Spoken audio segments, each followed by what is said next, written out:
Welcome to Portrait in a Minute. Today we're in the National Portrait Gallery's exhibition Poetic Likeness, and I'd like to talk about the writer Marianne Moore.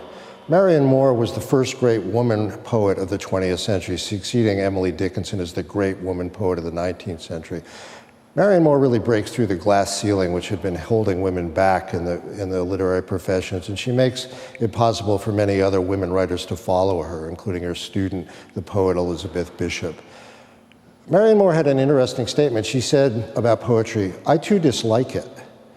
And what I think she meant by that was she didn't like noisiness, she didn't like confusion, she didn't like the bombast of many male poets. And what she did was craft a quiet, observational style which suited both her temperament and her verse.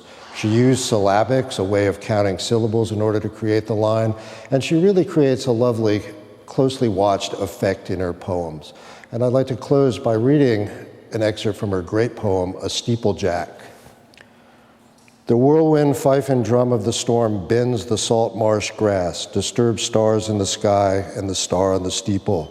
It is a privilege to see so much confusion. This is Portrait in a Minute.